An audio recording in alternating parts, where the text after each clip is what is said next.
No one wanted her.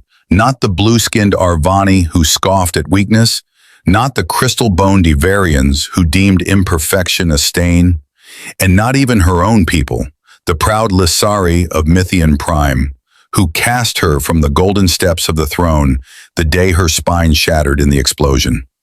Princess Cerexa once stood at the core of 10 solar empires. Now she sat quietly in her hover chair, staring through reinforced glass as her ship drifted across the void, a discarded relic with nothing but shame for company. Until the humans came.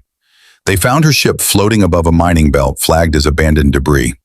Commander Jace Farrell expected rusted metal and broken AI cores, not a living, breathing, violet-skinned princess with silver-white hair and eyes like stardust, strapped into a floating throne she could barely operate. "Who sent you?" she asked, voice cold. Jace didn't answer. He couldn't. Not because he didn't have the words, but because he had never seen someone so regal and so broken at once. Cerexa was a shattered goddess wrapped in gold wiring and ancient pain. He offered her a hand. "No one," he finally said. "But maybe it's time someone did." She didn't take his hand, but she didn't look away either. And in that silence, warships were already being rerouted toward them. Because Cerexa wasn't just a forgotten princess, she was the last heir to the Lissari fusion codes. And every species in the galaxy wanted her, dead or alive. Thanks for watching. The Lissari war codes weren't just data, they were the foundation of weapons powerful enough to fracture moons and rewrite gravitational fields. Whoever controlled them could unmake borders, turn kings into exiles. That's why 10 empires let her rot. It was easier to erase Cerexa than to risk her unlocking the future. Now, Jace Farrell had her aboard his ship, the Steel Remnant, and the galaxy had taken notice. "You understand what you've done?" growled Commander Nayak, his second-in-command, pacing the control deck as alarms chimed faintly. "3 bounty fleets, Jace, 3, headed right for us." "I didn't save her to hand her over," Jace said without flinching. "If they want her, they can come take her." "And if she wants to leave?" That question hung in the air. Cerexa sat in silence in the medbay, metal tendrils adjusting the worn controls of her hover chair. Her gaze locked on Jace as he entered, and for a moment, the hum of the ship faded beneath something heavier, curiosity, or maybe caution. "You should have left me," she said. "You don't know what I am." "You're not a weapon," Jace replied. "You're a person." "No, I'm a liability." He knelt beside her, eyes searching hers. "Then we're two of a kind." A distant rumble cut through the silence. Explosions. The first fleet had arrived early. Jace spun toward the shipcom, barking orders. "Shields up, weapons hot, evac pass ready." "Stay here," he told her, but Cerexa reached out, her fingers curled around his wrist. Weak, trembling, but desperate. "Don't fight for me," she whispered. "I'm not worth it." He stared at her hand on his arm, and then at the tears she fought to hide. "You're worth more than they'll ever know," he said, "and I'll prove it, starting now." Moments later, Jace launched into space, guns blazing, defending a woman the rest of the galaxy abandoned. But Cerexa wasn't done yet, because deep within her chair, something stirred. Ancient code, hidden fail-safes, and for the first time in years, she remembered how it felt to be powerful. The steel remnant shook violently as blast waves slammed into its hull. Outside, 3 enemy fleets, Rothari raiders, Calexian bounty ships, and even a rogue Lissari destroyer, converged like vultures circling a wounded prize. Jay stood at the command panel, directing defensive fire, each move calculated and vicious. His crew, small but loyal, fought like they had something worth dying for. Maybe they did now. In the medbay, Cerexa stared at the dormant interface embedded in her hover chair. Old programming flickered, pulsed, then awakened. Ancient Lissari script scrolled across the screen. Authority code recognized. Princess Cerexa valid. Her fingers trembled as they hovered over the controls. Memories flooded her mind. Of a palace surrounded by stars. Of her people's betrayal. Of walking once and then never again. She remembered what it felt like to lead and what it cost her. The door opened. Jay stumbled in, blood at his temple. "Shields are failing. We've got 5 minutes before we're torn apart." "I can help," Cerexa said quietly. Jace blinked. What do you mean? She turned the chair to face the central console. Her fingers danced over the interface. Lights surged. The ship groaned as energy shifted. Her voice was calm but commanding. This vessel still carries Lissari tech. Hidden, dormant. Your engineers couldn't access it, but I can. Wait, Jace said. You're overriding the core? I'm taking control. Suddenly, systems across the ship lit up with golden Lissari script. Shields strengthened. Engines surged. Cannons hummed with raw plasma charge. Outside, enemy ships hesitated. The steel remnant was glowing like a star reborn. You were never a liability, Jace said, voice low. You were the key. Sorexa looked at him, eyes burning with determination. Then fight with me. Let them see what they threw away. Together they launched a counterstrike that lit the void in flame and fury. And for the first time since her exile, Sorexa didn't feel broken. She felt invincible. The smoke hadn't yet cleared from the last wave when a new alert screamed across the bridge. Incoming transmission. Origin. Lissari Royal Dreadnought. Thalzareth. Sorexa's fingers froze above the console. That ship, she knew it well. It had once been hers. Answer it, she said quietly. Jace exchanged a glance with her, then opened the channel. A hologram flared to life. Regal, cloaked in light blue armor, stood Lord Viren, her cousin and the man who'd ordered her exile. His cold eyes narrowed as he took in the sight of her in the command chair, draped in battle-scorched regalia beside a human man who looked like he'd just fought death and won. Sorexa, his voice dripped with disdain, we presumed you were lost, broken. Clearly we underestimated human foolishness. She didn't blink. You cast me aside, said I was weak, unworthy, but you were wrong, he sneered.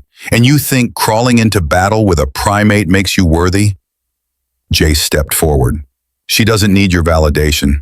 She just routed 3 fleets with a dead ship and a 10-person crew.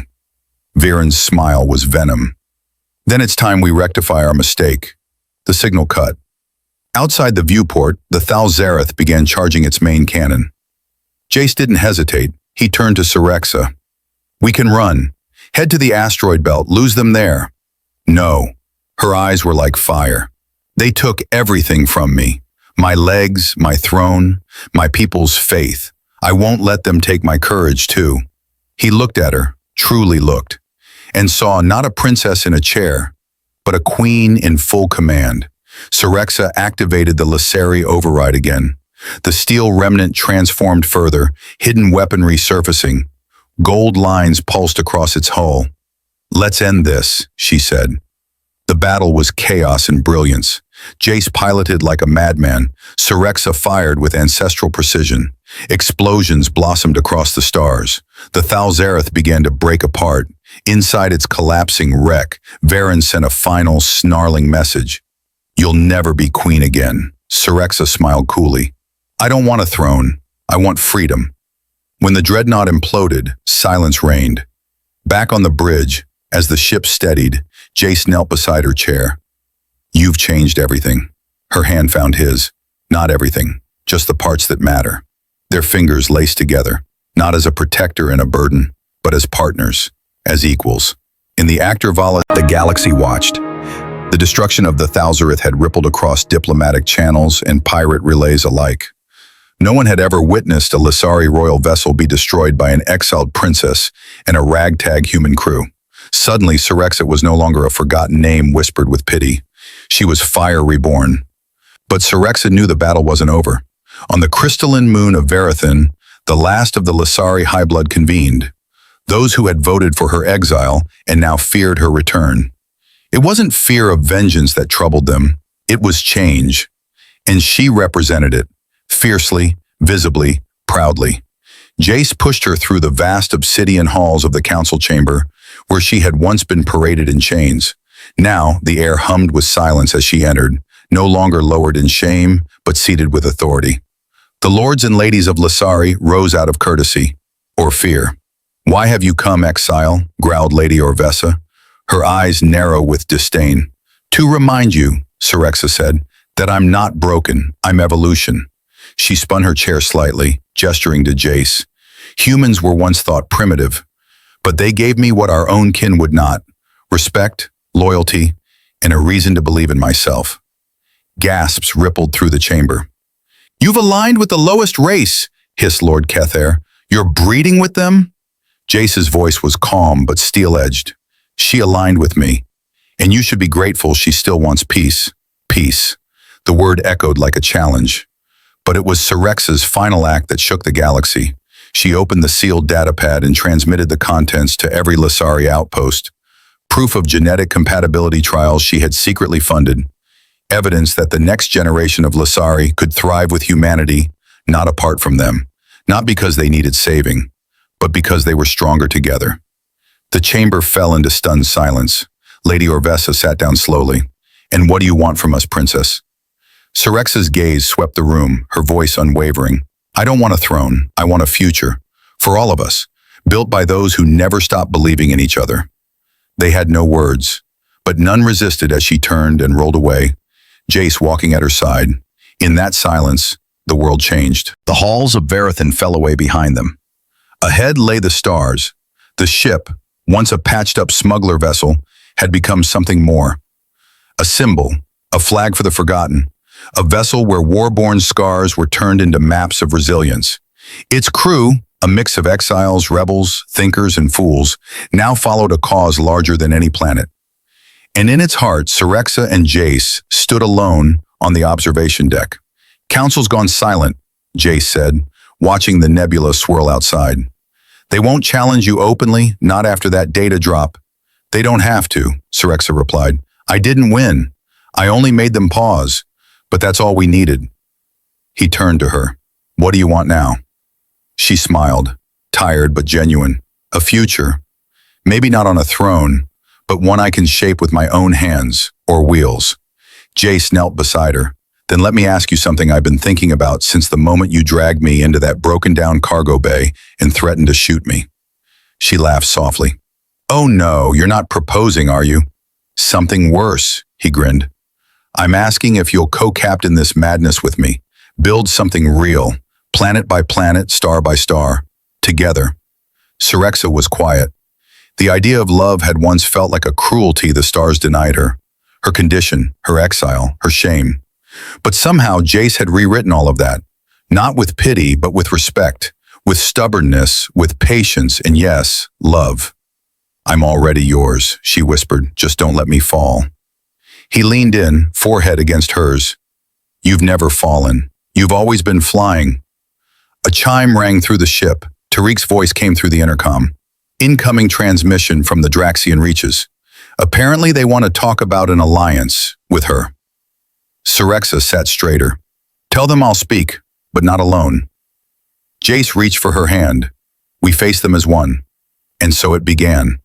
The human and the once rejected Lasari princess became legends, not by ruling empires, but by rebuilding them. Not by waging war, but by showing what war had blinded everyone to see. That unity wasn't born from bloodlines or battle records, but from choosing each other again and again. Together, they carved peace from ruins. Together, they gave hope a name. And every child born of the new alliance grew up learning the same truth. Sometimes the strongest ones are those who were broken first.